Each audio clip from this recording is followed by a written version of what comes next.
and risk your political future. Vote against the bill and imagine the accusations were the market to crash. Joining us now is one of those lawmakers, one of the 228 who voted nay. Congressman Scott Garrett is a Republican from New Jersey. He is on the House Financial Services Committee. Congressman, good to see you. Thank you. Good to be with you. Thank you. It's my understanding that you, as all the others, recognize there is a problem and something must be done. But today you said was not the bill. What would make it plausible, passable in your mind? Well, we've said, or I've said since day one, that the bill that they gave us from the White House and the one that basically Nancy Pelosi adopted as being the one they wanted to push through was flawed in its general structure, and that was to say they were going to take $700 billion of taxpayer dollars and buy a purchase arrangement of these mortgage-backed securities. You know, now everything, I can predict this, that anything that goes wrong in the stock market or on the street or anyplace else will probably, for the next couple of days, said it's all because the bill went down. Ironically, before the bill even came through the process, and we asked Secretary Paulson, is there a guarantee that this is actually going to solve the problem?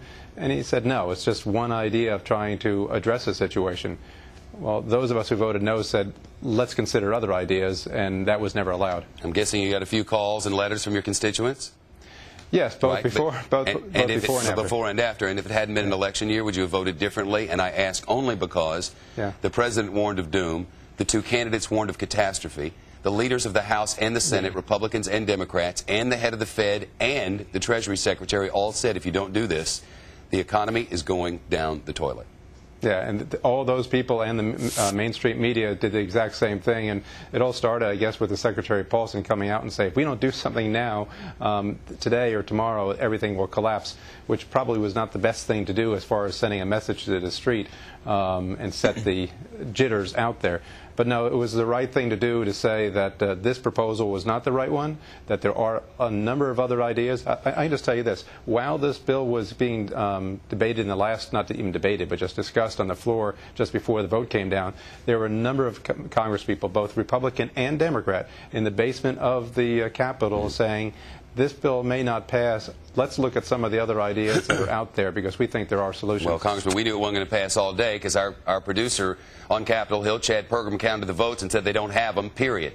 Yet they took it to a vote anyway. If we knew it wasn't going to happen, why was it taken to a vote? And was Barney Frank right when Barney Frank stood up and said, oh, the Republicans have their feelings hurt as he began a food fight on Capitol Hill? Yeah, I don't know why Barney says that, and it's hard to understand why. Is that true, though, Congressman, that before the speech, the votes were there, and after Nancy Pelosi's speech, the votes were gone? No, I don't think so. I mean, the day before we had our GOP conference, and I can tell you the sentiment in that room was that there's not a lot of people on our side of the aisle that was going to support it. And I've always said in the past that if the Democrats, well, you know the system, they're in charge, they decide when the bill gets posted, they should be able to have 218 votes if they're going to put up a bill to post. So I'm not exactly sure why they put it up and said we're going to get out of town at 12 o'clock if they knew that they didn't have 218 votes in their own conference. That is the confusing part, and I just never understand that. You know, a lot of people out there are confused about Rosh Hashanah as well. I mean, Rosh Hashanah is the beginning of the Jewish New Year. The first 2 days you must repent. They're not allowed to work until Thursday. Does this mean nothing until Thursday? If things start falling apart, if the markets collapse again tomorrow and collapse again the next day and businesses fail, that there's nothing you can do? Well, I think several things would probably happen. First of all, you'll see we saw activity by the Fed today, and I don't have to go into details what they did. Of course, they can take responsive action. The Fed and countries around the world Fed put money in, and it didn't do anything. Right. Exactly, which says something important, that there really is a fundamental underlying problem here that we're really not getting to in the mechanisms that they've used or in the Paulson's plan as well. And that's why we're suggesting that some of these other ideas should be considered. But to answer your question, I do believe that we will, look, the debate is still going on. The discussions, literally as we speak, are still going on. I was just talking to Roy Blunt just a little while ago saying here's some of our ideas that we should be trying to incorporate going forward. That's still going on. We may not be in official session as we speak, but the Congress is still working on it. Good luck on behalf of all of us and the economy. Good luck. Republican Congressman Scott Garrett of New Jersey. Well, the Democrats have plenty to say about the failure of the bailout plan. Reaction from a congressman who voted for the deal. That's next. This election year, if you believe in the American way, it's time to get behind one man. I love America. That's why it needs to be destroyed. And take him down. fascist America? It's Harry Potter meets... Save it for your crazies. This Friday, We're gonna abolish July 4th! one comedy finally gets it right.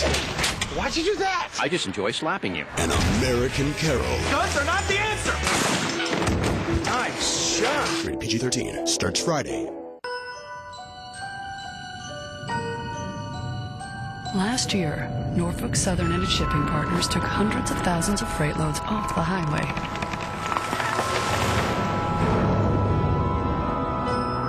In fact, they've invested millions to convert even more traffic in the coming years. So it's easy to see how the economy won't be the only thing that benefits.